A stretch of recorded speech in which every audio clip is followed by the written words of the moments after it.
Laurence, Yeah. Bill Gates at the moment seems to be one of the most divisive men in humanity. And as an entrepreneur for 17 years, I studied a lot of his entrepreneurial journey and got a lot out of it. And I thought when he became a billionaire and then a philanthropist and gave so many billions back, I thought it must be a net positive for humanity, Bill Gates. And then all these people started saying he's behind the virus, population control, and so many people seem to think he's the Antichrist. What are your thoughts on Bill Gates? I think that when you have, I don't like the fact that our politicians seem to want to be photographed with him all the time, going, we're going to partner with Bill Gates. Why? Why are we representing the interests of Bill Gates? You're elected to represent the interests of the people of your country. So get him out of the way. I think that he's got some pretty controlling tones to him. Certainly, like, there's going to be more vaccines. We can make more of them.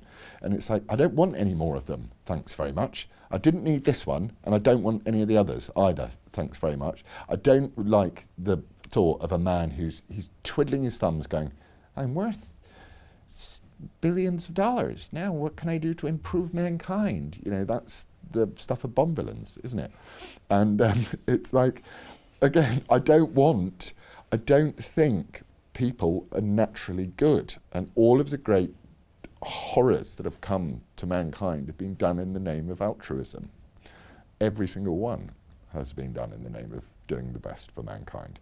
So when someone turns up saying I want to do the best for mankind and it doesn't involve getting out of the way, I'm worried.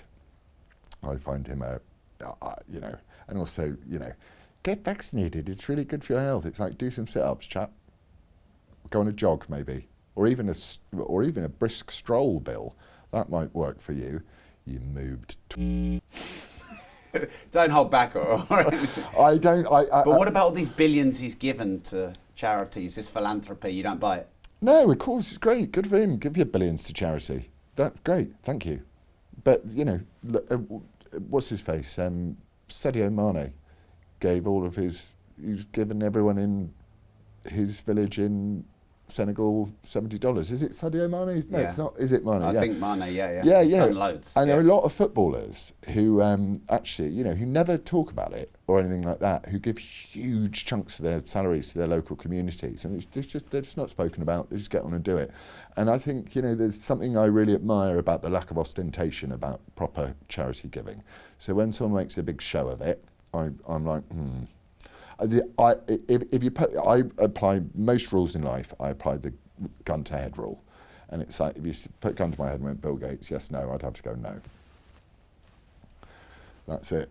And I probably couldn't ever get to the bottom of why, but I could make a good start with this horrible collaboration between the climate crisis, the desire to vaccinate the hell out of everybody, and technocrats, I think is a pretty lethal combination.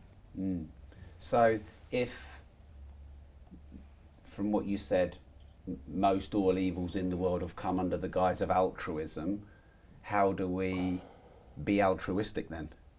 How do we be altruistic? Yeah, if all greed is under the guise of altruism, how do we maintain altruism? What is altruism? Well, be aware that it's not altruism; it's service. That's what it is, and be aware that we're all pretty nasty. And when you think you might be doing something for a good reason, you might actually be doing it for a bad one. I ask myself this on a daily basis: are we the bad guys' hands? That meme. Like, you've got to ask yourself on a daily basis, am I doing this for the right reason? Is this to try and bring people together? Is this to divide people? If it's to divide people, is it for the right reasons? Do people need dividing or disrupting? You ask that to yourself every day? Every day when I wake up, yeah. And is that not tiring?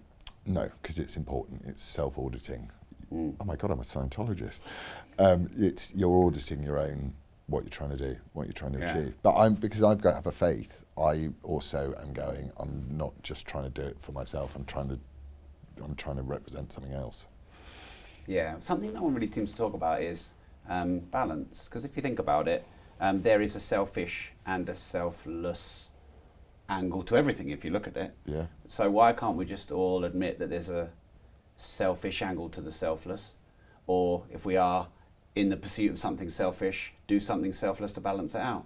Because is that not fair exchange? Is that not what we're after, fair exchange? Well, human beings aren't capable of that level of rationale. To do that, you have to have an outside figure of perfection or ideal. You know, you can't do it by yourself.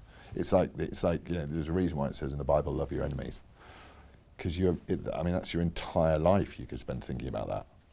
Love your enemies. What do you mean, love my enemies? How do I do what? How do I do that?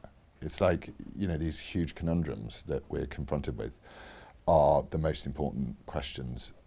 I don't think we have the power to be. I think we always lean greedy.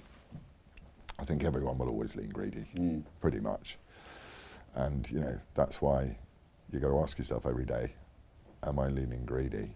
So Andrew Tate, who's been on my show just before he was detained, imprisoned, detained, calls this the Matrix. Yeah. What do you think about that?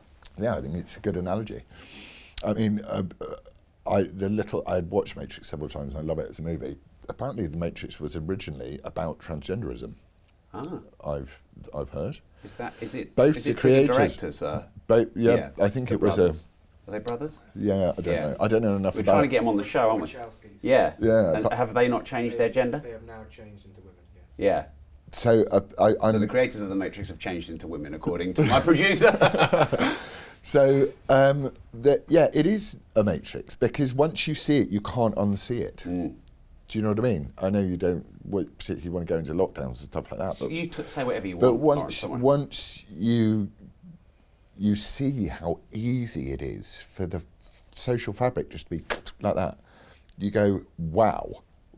Society as a whole is incredibly fragile and has been built very carefully by many, many talented, very intelligent, very altruistic and greedy, evil people. But it's been forged time after time to be this thing, but it's very, very fragile.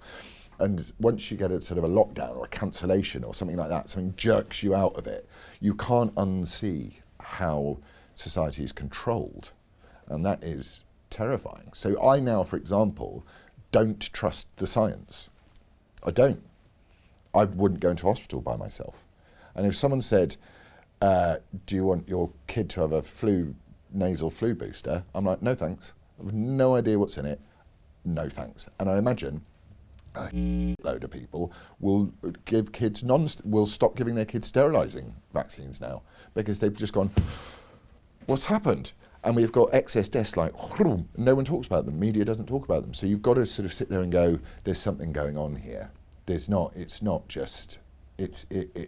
is. Society is a social construct, isn't it? The whole thing is money is a social construct. Rishi Sunak proved it by creating £1 billion of it a day out of nowhere. Where did that come from? What's it supported by? Nothing.